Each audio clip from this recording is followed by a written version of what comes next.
অধ্যায় ভিত্তিক সাজেশন। অধ্যায়টি হলো শিখন। এই অধ্যায় থেকে যে কোশ্চেনগুলি আজকে আমি তোমাদের সামনে তুলে ধরছি, আশা রাখছি ফাইনাল পরীক্ষায় তোমরা এর মধ্যেই 100% কমন পাবেই। এর বাইরে তোমাদেরকে একটিও প্রশ্ন পড়তে হবে না। তাই তোমরা যদি এই অধ্যায় থেকে প্রতিটা শর্ট কোশ্চেনেই কমন পেতে চাও, তাহলে এই ভিডিওটি তোমাদেরকে প্রথম থেকে শেষ পর্যন্ত দেখতেই হবে। প্রতিটা কোশ্চেনে একবারে 100% তোমাদেরকে পড়তেই হবে। তাহলে প্রথম কোশ্চেনটি, পত্তাবিজ্ঞা কথাটির আক্ষরিক অর্থ হলো, এখানে উত্তরটি হবে অপশান ডি, চিনে নেওয়া। শিখনের দ্বিতীয় স্তর, এখানে উত্তরটি হবে অপশান বি, ধারণ। গ্যাগনের শিখন হলো, এখানে উত্তরটি হবে option number C, art type. গ্যাগনের শিখনের শেষ স্তরটি হলো, উত্তরটি হবে অপশান নাম্বার ডি, সমস্যা সমাধান শিখন। বারবার বলছি, তোমরা যদি এই অধ্যায় থেকে ফুলফিল নাম্বার পেতে চাও ফাইনালে, তাহলে এই কোশ্চেনগুলি তোমাদেরকে পড়তে হবে, ছাড়া যাবে না। কেমন? গ্যাগনের শিখনের প্রথম স্তরটি হলো, অপশান হবে এ, বার্চনিক শিখন। পুনরুদ্রেক কথাটির অর্থ হলো, এখানে উত্তরটি হবে সি, স্মরণ করা। শিখনলব্ধ অভিজ্ঞতাকে চিনে নেওয়ার প্রক্রিয়াকে বলা হয়, এখানে উত্তরটি অপশান নাম্বার বি, পত্তাবিজ্ঞা। অতীত অভিজ্ঞতাও এর সাহায্যে মানে ড্যাশের সাহায্যে আচরণ ধারার পরিবর্তন ঘটে, এখানে উত্তরটি অপশান নাম্বার বি, প্রশিক্ষণ। কেমন? পরিণমন শিখন ড্যাশ নির্ভর প্রক্রিয়া, এখানে উত্তরটি হবে অপশান সি, ব্যক্তি। পরিণমন হলো, এখানে উত্তরটি হবে এ, স্থায়ী প্রক্রিয়া। প্রতিটাই কিন্তু গুরুত্বপূর্ণ, বারবার বলছি, যদি তোমরা ফাইনাল পরীক্ষায় ভালো রেজাল্ট করতে চাও। অধ্যায় ভিত্তিক সাজেশন। শিখনের সীমা নির্ধারিত হয় যার দ্বারা, তা হলো, এখানে উত্তরটি হবে অপশান নাম্বার এ, পরিণমন। উদ্দেশ্যমুখী আচরণের মূল শক্তিদায়ক কেন্দ্র হলো, এখানে উত্তরটি হবে অপশান নাম্বার সি, পেশনা।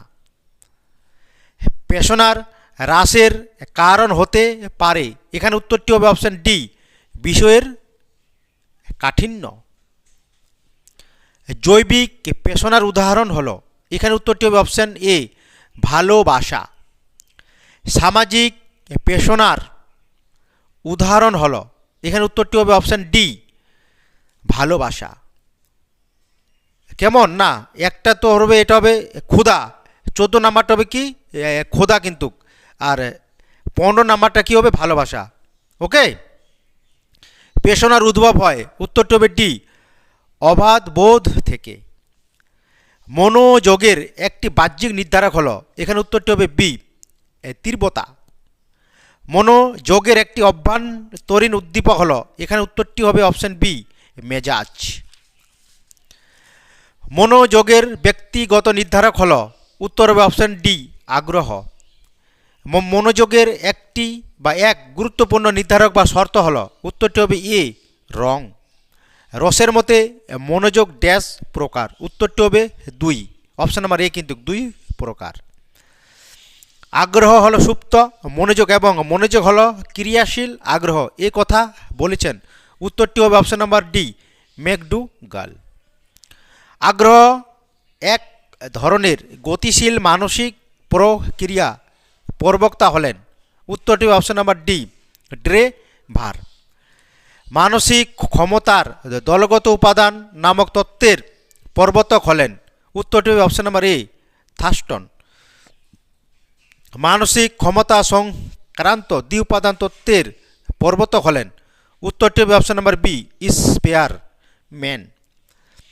শিখনের একটি মনস্তাত্ত্বিক উপাদান হলো, এখানে উত্তরটি হবে সি, পেশনা। থার্স্টনের বহু উপাদান তত্ত্বে এম বলতে বোঝায়, উত্তরটি হবে ডি, পরিমাপ। কেমন? থার্স্টনের বহু উপাদান তত্ত্বে পি বলতে বোঝানো হয়েছে, উত্তরটি হবে বি, প্রত্যক্ষণের ক্ষমতা।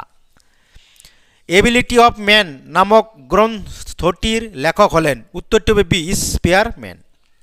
স্পিয়ারম্যানের দ্বি উপাদান তত্ত্বটি কোন জার্নালে প্রকাশিত হয়েছিল? উত্তরটি হবে C, American journal of sociology. কেমন অপশন কিন্তু এখানে সি, তোমরা স্পেলিংগুলো ভালো মতো করে দেখে নিবে। বিশেষ মানসিক ক্ষমতার একটি উল্লেখযোগ্য বৈশিষ্ট্য হলো, এখানে উত্তরটি হবে সি, গুণগত পার্থক্য। জেনারেল ইন্টেলিজেন্স অবজেক্টলি ডিটারমাইন্ড অ্যান্ড মেশার্ড প্রবন্ধে কোন তত্ত্বটি প্রকাশিত হয়? উত্তরটি হবে বি, স্পিয়ারম্যানের দ্বি উপাদান তত্ত্ব। ভাষাবোধের ক্ষমতাকে থার্স্টন বুঝিয়েছেন, এখানে উত্তরটি হবে বি। আর বুদ্ধি হলো শেখার ক্ষমতা, এ কথা বলেছেন, উত্তরটি হবে সি, থার্স্টন।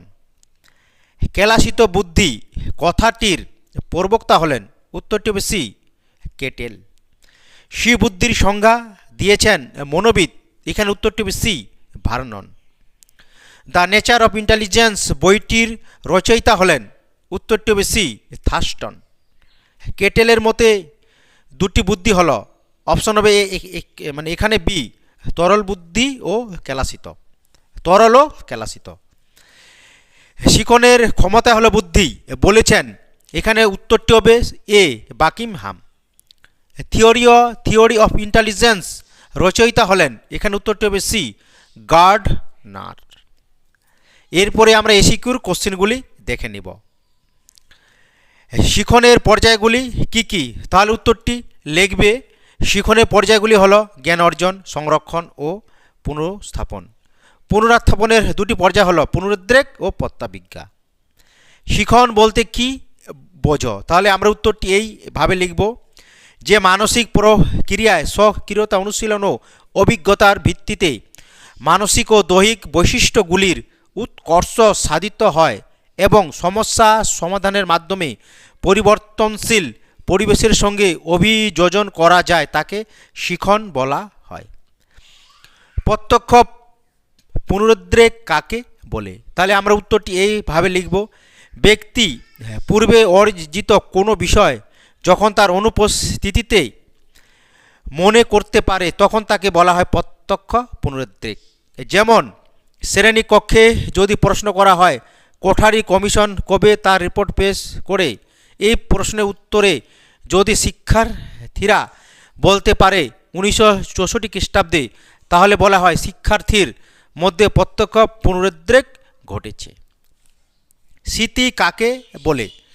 তাহলে উত্তরটি তোমরা এইভাবে লিখবে, যে মানসিক ক্রিয়ার মাধ্যমে পূর্ব অভিজ্ঞতা ও সংরক্ষিত জ্ঞানকে প্রয়োজন অনুযায়ী সময় অনুযায়ী যথার্থ স্থানে পুনরায় মনে করা যায়, সেই মানসিক ক্রিয়াকে স্মৃতি বলা হয়। মনে করা ও চেনার মধ্যে পার্থক্য কি? তাহলে আমরা উত্তরটি এইভাবে লিখব, পূর্বে অর্জিত শিখন অভিজ্ঞতাকে চেতন মনে আনার ক্ষমতা হলো মনে করা।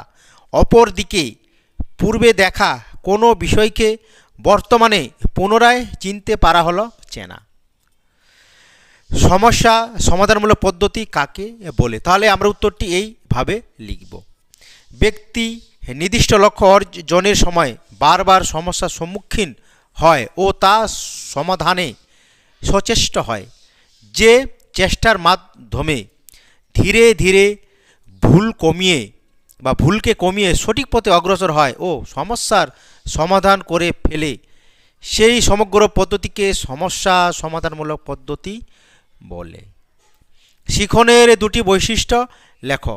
তাহলে উত্তরটি আমরা লিখব এই রকম, শিখনের দুটি বৈশিষ্ট্য হলো, এ নাম্বার দিয়ে ক্রম বিকাশ প্রক্রিয়া, পয়েন্ট দিয়ে। শিখন হলো ক্রম বিকাশমান প্রক্রিয়া, ব্যক্তির জীবনে জন্ম থেকে মৃত্যু পর্যন্ত শিখন প্রক্রিয়া চলতে থাকে। বি দিয়ে অভিযোজনমূলক শিখন প্রক্রিয়া ব্যক্তির আত্মসক্রিয়তা বৃদ্ধি করে এবং পরিবর্তনশীল পরিবেশের সঙ্গে সঙ্গতি বিধানে সহায়তা করে। পরিণমনের একটি বৈশিষ্ট্য লেখ। তাহলে আমরা উত্তরটি এইরকম লিখব, পরিণমনের একটি বৈশিষ্ট্য হলো বিকাশের প্রক্রিয়া। পরিণমন কোনো একটি বিশেষ আচরণ বা আচরণের সমষ্টি নয়, এটি একটি বিকাশমূলক প্রক্রিয়া যার দ্বারা ব্যক্তির স্বতঃস্ফূর্তভাবে বৃদ্ধি ঘটে।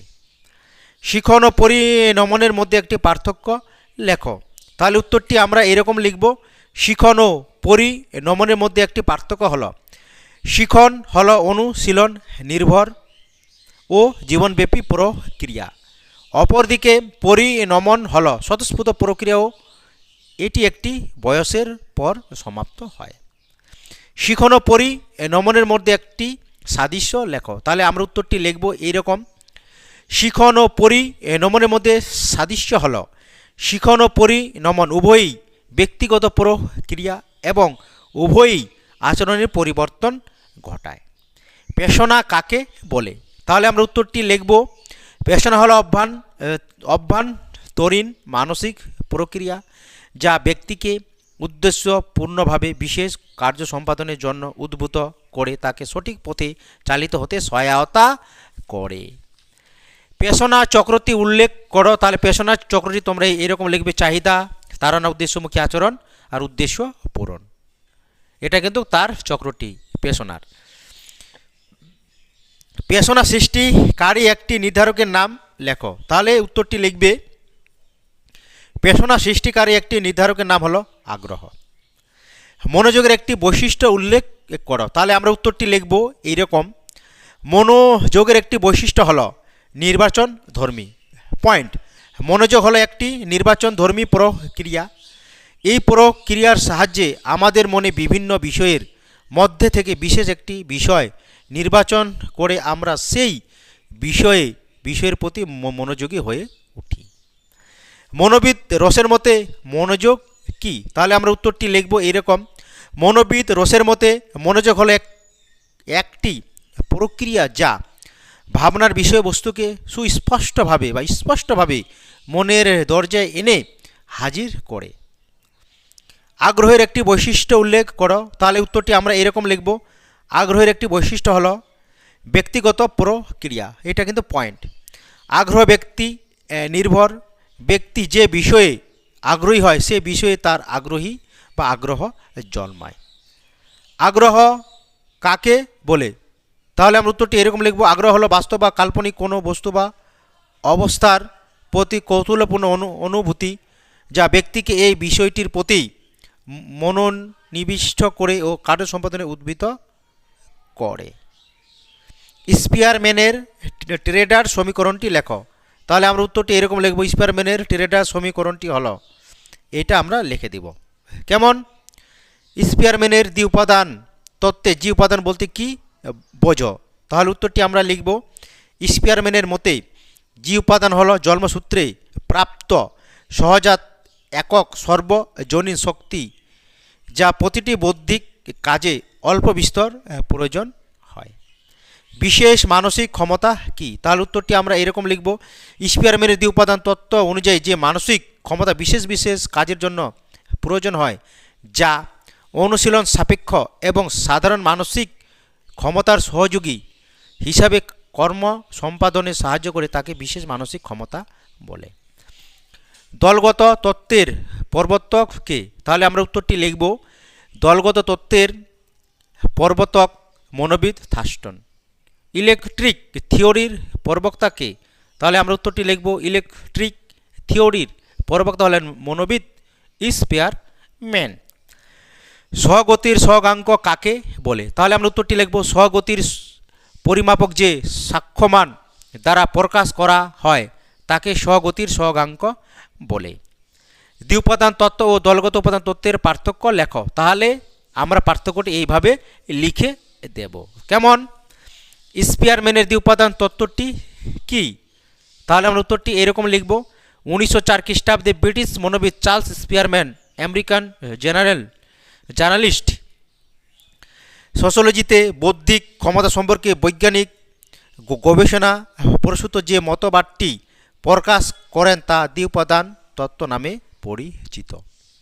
বুদ্ধির অভিক্ষা কি? তাহলে আমরা উত্তরটি এরকম করে লিখব, বুদ্ধি পরিমাপের জন্য ব্যবহৃত কৌশল সমূহকে বুদ্ধির অভিক্ষা বলা হয়, যেমন বার্চনিক বুদ্ধির অভিক্ষা, এগুলো আমাদের একবার মুখস্থ থাকবে, মানে যথেষ্ট এক কথায়, তাহলে কিন্তু আমরা ফুলফিল নাম্বার পাবো। বুদ্ধির দুটি বৈশিষ্ট্য লেখো। বুদ্ধির দুটি বৈশিষ্ট্য হলো এ দিয়ে বিকাশশীল, বুদ্ধি হলো বিকাশশীল ক্ষমতা। মনোবিদদের মতে কৈশোরকাল পর্যন্ত বুদ্ধি বিকশিত হয়। বি জন্মগত ক্ষমতা, জন্মসূত্রে শিশু বুদ্ধির অধিকারী হয়ে থাকে। এই কোশ্চিনগুলো আমরা ঝাড়ে ফাইনাল পরীক্ষার আগে মুখস্থ করে রাখবো একবারে, আসলে আমরা যেন লিখতে পারি। আর এর মধ্যেই তোমরা শিখন থেকে প্রথম অধ্যায় থেকে শর্ট কোশ্চিন, এমসিকিউ আর এসিকিউ কমন পাবেই। কেমন?